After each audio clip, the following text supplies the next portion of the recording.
আর আমার পেটের ভেতরে কি আছে, ছেলে কিংবা মেয়ে তাও জানি না। ছেলে হবে, ছেলে, বুঝলে তো? ছেলে হবে। তোর মা প্রথমেই যদি একটা ছেলে সন্তান দিত তাহলে এটা হতো না। শকুনের মতো ড্যাব ড্যাব চোখ করে কি দেখছেন মা? কিচ্ছু পাবেন না, আপনি চলে যান। আপনিও তো একটা মেয়ে, আপনি কি করে এই কথাগুলো বলতে পারেন? ভাগ্য ভালো তোমাকে নিয়ে এখন আমি সংসার করছি, নয়তো এবার কি করবে মা?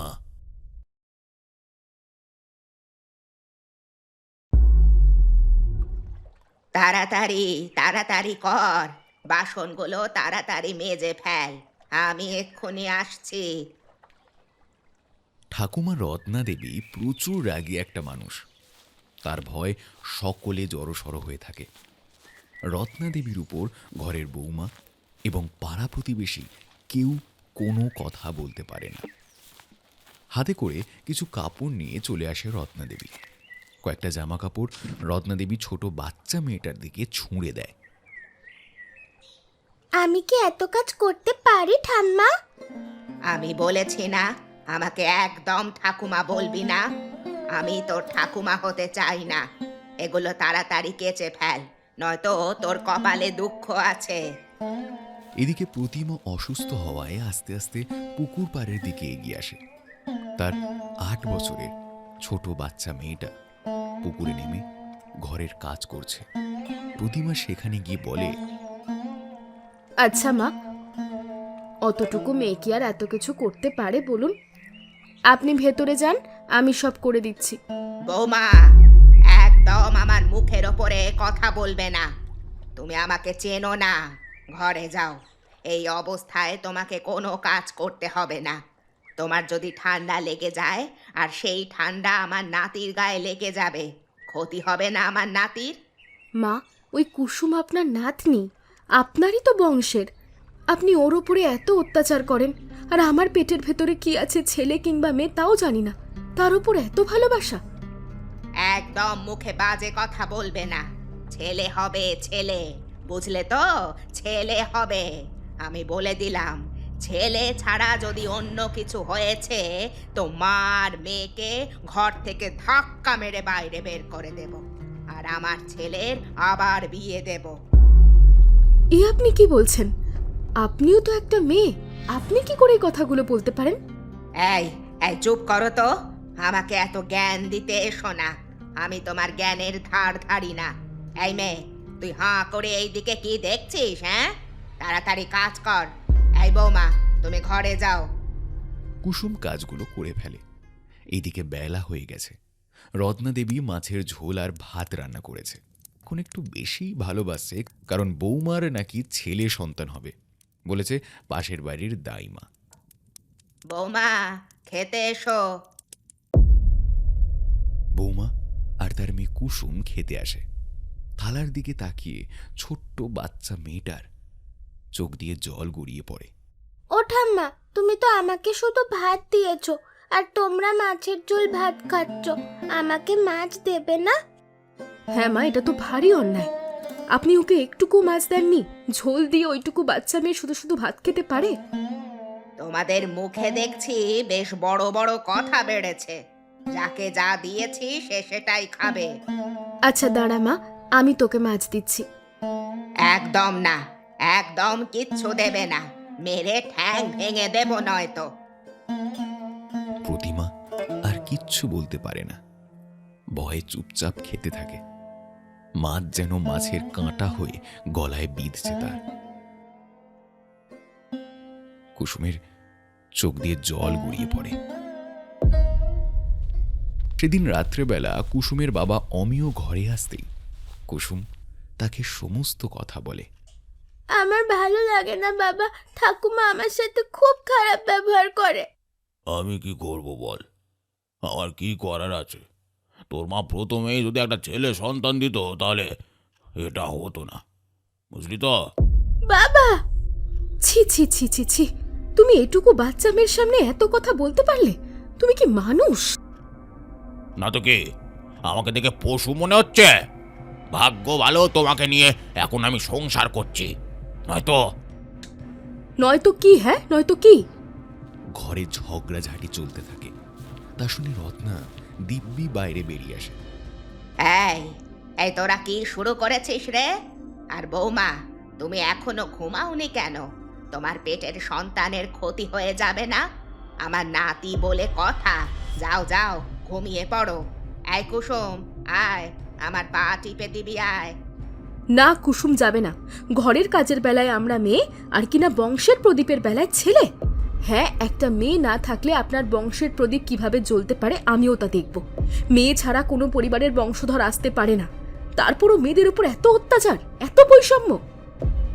তোমার মুখে অনেক বড় বড় কথা না? দাঁড়াও, লাঠিটা নিয়ে আসি। আমাকে আমার বাবা বিয়ের সময় যা যা দিয়েছিল তা দিয়ে দিন, আমি চলে যাব। কি দিয়েছিল তোমার বাবা? কি দিয়েছিল? কেন? 5 লাখ টাকার সোনার গয়না সবই তো আপনি কেড়ে নিয়েছেন। সেগুলো আমাকে দিয়ে দিন, আমি এই বাড়িতে থাকবো না। যেখানে আমার মেয়েকে অসম্মান করা হয়, আমাকে অসম্মান করা হয়, সেখানে থাকাটাই উচিত নয়। আর আপনি তো বলেই দিয়েছেন, আমার গর্ভে যদি কোনো মেয়ের সন্তান হয় তখনই আমাদের সবাইকে বার করে দেবেন। তার আগে আমি নিজে থেকেই বেরিয়ে যাই। বেরিয়ে গেলে দরজা খোলা আছে, এক্ষুনি বেরিয়ে যাও, তবে তুমি কিচ্ছু পাবে না। প্রতিমা আর কুসুম কিচ্ছু বলে না, দাঁড়িয়ে থাকে। এমন সময় অমিয় বলে, কেন ওদের দাঁড় করিয়ে রেখেছো মা? ঘর থেকে ধাক্কা মেরে বের করে দাও। ঠিক বলেছিস, ওদের ঘর থেকে বার করে দেওয়াটাই উচিত হবে। ঘর থেকে ধাক্কা মেরে বের করে দেয় প্রতিমা আর কুসুমকে। তারা রাস্তার ধারে বসে কাঁদতে থাকে। ঠাকুমা এমন কেন? এবার কি হবে মা? কোথায় যাবে? মামার বাড়ি যাবে? একদম না, একদম ওইদিকে যাব না। দেখি কি করতে পারি, তুই এত চিন্তা করিস না। মা আর মেয়ে অজানা এক ভবিষ্যতের দিকে পা বাড়ায়। এদিকে ঘরের ভেতর বসেছিল অমিয়। এবার কি করবে মা? কেন? নতুন বিয়ে দেব, তোর অনেক টাকা নেব, গয়না নেব, তোর জন্য একটা বাইকও নেব। সেই মতোই কয়েকদিনের মধ্যে রত্না দেবী তার প্রিয় সন্তানের বিয়ে দিয়ে দেয়। এবারে সে একটা অনেক উচ্চ বাড়ির মেয়েকে ঘরের বউ করে নিয়ে এসেছে। সঙ্গে অমিয় পেয়েছে একটা মোটর বাইক, 10 লাখ টাকা, সোনার গয়না, খাট, বিছানা, শাড়ি, আরো কত কি। নতুন বউয়ের নাম লতা। লতা ঘরে ঢুকতেই ঘরের মধ্যে ঢুকে আসে শাশুড়ি মা। শোনো বৌমা, তুমি তোমার গয়নাগাটিগুলো আমাকে দিয়ে দাও। তোমার এখানে রাখাটা উচিত হবে না, যদি চুরি হয়ে যায়। কেন মা? আমার এখানে চুরি হলে আপনার ঘরের ওখানেও চুরি হবে? আমার এখানে থাকলেও যা হবে আপনার ঘরে থাকলেও তাই হবে। আপনাকে দেব কেন? ও বাবা, বিয়ে করে একদিন হলো না, মুখে এত বড় বড় কথা। হ্যাঁ, কথা বললাম, যেটা বলার সেটাই তো বললাম। গয়নাগাটি সব কিছু আমাকে দাও, নয়তো ধাক্কা মেরে ঘর থেকে বাইরে বার করে দেব। কি? যত বড় মুখ নয় তত বড় কথা। আপনি কিনা বললেন আমাকে ধাক্কা মেরে ঘরের বাইরে বার করে দেবেন? দেখাচ্ছি মজা। একবার গায়ে হাত দিয়ে আমাকে এই ঘর থেকে বার করে দেখান, সোজা থানায় গিয়ে বলে আসবো আপনি আমার ওপর অত্যাচার করেন। ব্যাস, জেল হাজতবাস হবে, কারাগারের ভেতরে বসেই থাকতে হবে। বুঝেছেন তো মা? রত্না দেবী অবাক হয়ে যায়। এই প্রথম রত্না দেবীর উপরে কেউ কথা বলছে। অবাক দৃষ্টিতে তাকিয়ে থাকে লতার দিকে। শকুনের মতো ড্যাব ড্যাব চোখ করে কি দেখছেন মা? কিচ্ছু পাবেন না, আপনি চলে যান। রত্না দেবী ঘরের বাইরে বেরিয়ে আসে। এমন সময় অমিয় ঘরে প্রবেশ করে। কি হয়েছে? মা যা বলছে তাই শুনবে, বুঝলে তো? একদম না, আমি সে পাঠশালায় পড়িনি। আমি ঘরে যাচ্ছি, আমার ঘুম পাচ্ছে। লতা ঘরের ভেতরে গিয়ে ঘুমিয়ে পড়ে। এদিকে অমিয় আর রত্না দেবীর মুখে কালো ছায়া নেমে আসে। কি হবে মা? এ তো দেখছি কিছুই দিচ্ছে না, এটা তো পুরো লস হয়ে গেল। দাঁড়া না, দুদিন যাক, তারপর দেখাচ্ছি মজা। রত্না দেবী ভাবে তার বৌমাকে বেশ সায়স্তা করবে, কিন্তু নতুন বৌমা লতা চালাক আর চতুর। ঘরের কোনো কাজ সে করে না।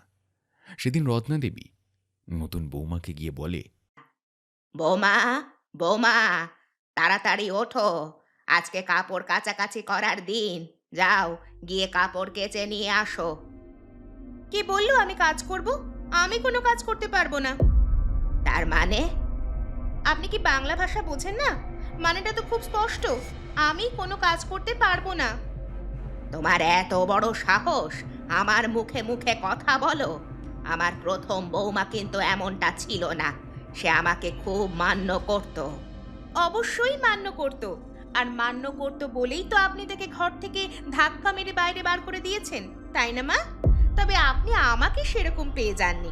রত্না দেবী মুখে মুখে কথা বলাটা একদম পছন্দ করে না। নতুন বৌমা মুখে মুখে কথা বলছিল বলে রত্না দেবী রেগে যায়, আর রেগে গিয়ে লতাকে একটা জোরে ধাক্কা মারে। লতা নিজেকে সামলাতে না পেরে পড়ে যায়। এত বড় সাহস! আমাকে ধাক্কা মারলেন? দেখাচ্ছি মজা।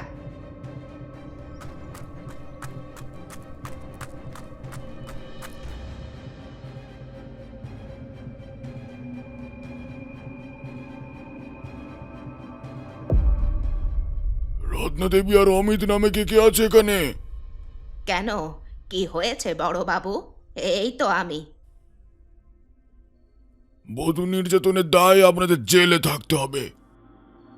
আমি তো বৌমার গায়ে হাত তুলিনি। ধাক্কা দিতে গিয়েছিলাম, পড়ে গেছিল। বৌমা, তুমি কি করলে?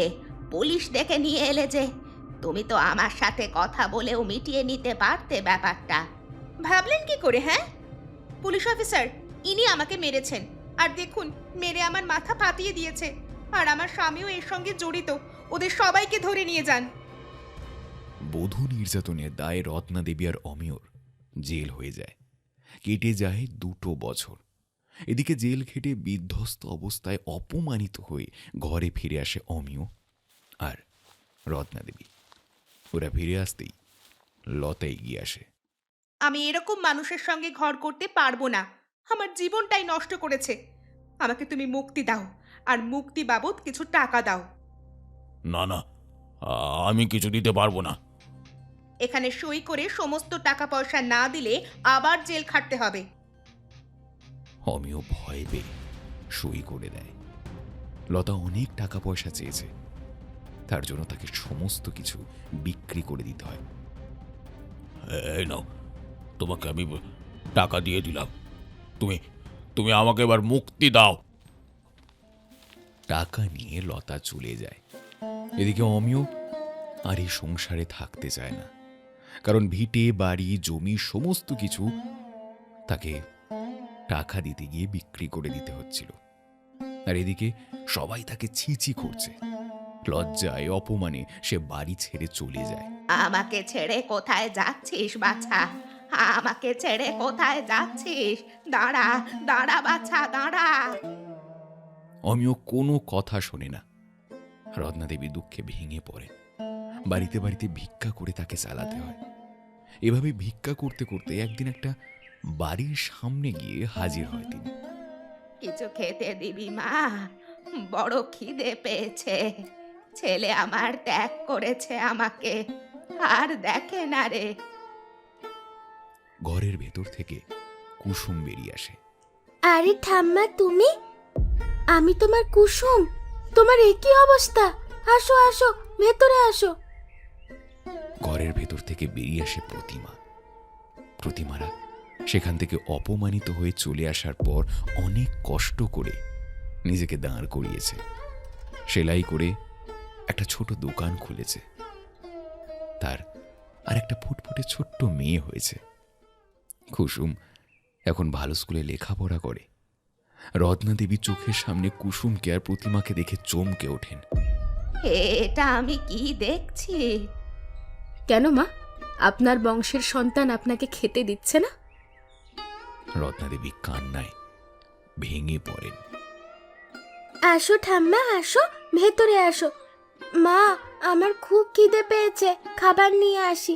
দেখলেন তো মা, যে মেয়েকে আপনি দুর্ছাই করতেন, খেতে দিতেন না, সেই মেয়ে আজকে আপনাকে খাবার এনে খাওয়াবে বলছে। আসল ব্যাপারটা কি জানেন তো? ছেলে মেয়ে দুজনেই দরকার সমাজে, আর দুজনকেই ভালো মানুষ করার জন্য দরকার ভালো শিক্ষা। প্রতিমা দেবী কিছু বলতেই পারে না।